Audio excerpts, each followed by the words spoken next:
In 2003, this country let an administration in Washington push us into a Middle East war based on lies.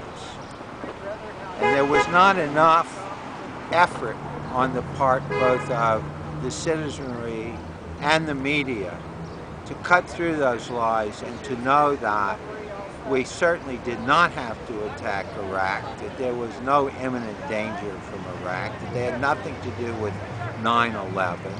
But they're doing the same thing to us now, only it's not George W. Bush, it's Barack Obama. And they're saying we've got to do something immediately about Iran or something terrible will happen. Meanwhile, we have invaded the country to the west of Iran. We've invaded the country to the east of Iran. We constantly threaten them. We tell them that they are a rogue nation. Well, of course they're going to try to defend themselves. The more pressure we put on them, of course, the more reason they have to seek a nuclear weapon.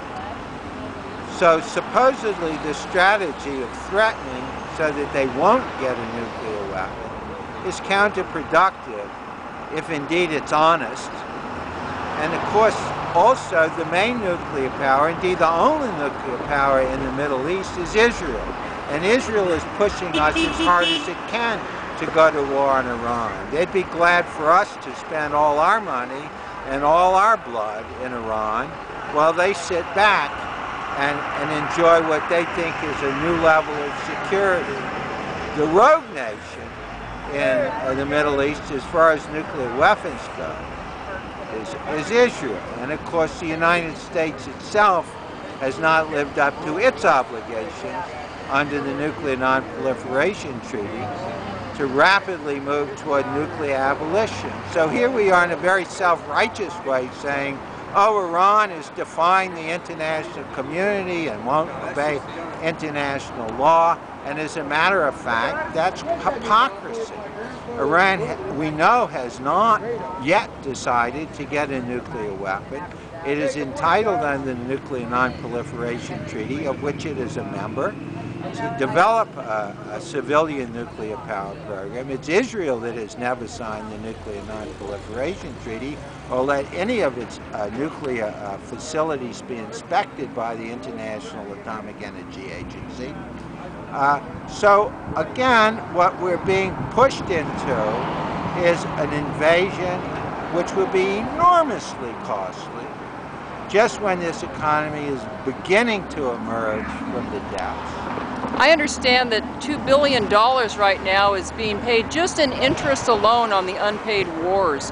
Can you address some of the economic issues?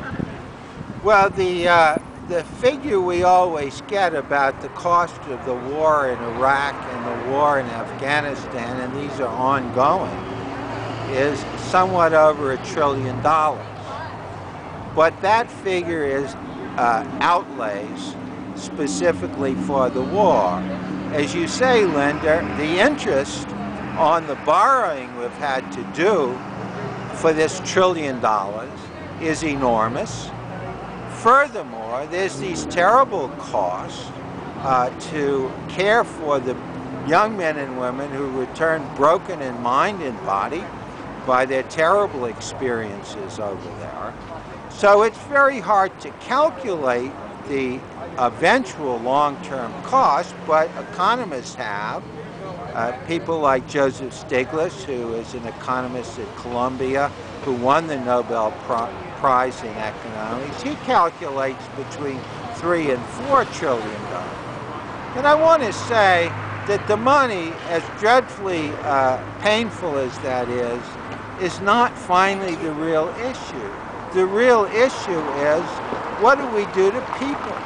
And what do we do to the political atmosphere in this country that keeps getting poisoned by lies and dominated by a determination to militarize the world? This must be resisted. What can people do? I mean, everybody feels a little bit like, well, what can I do? Can they sign petitions? Phone the White House. Send emails to the White House. Send them to our two senators, tell them to take the lead. Merkley's been very good in opposing the war in Afghanistan. Popular pressure can defeat this push, which comes from the very wealthy interests that always profit by war, and also by the Israel lobby in this country, which has enormous influence in Congress and is using it to push us into a war.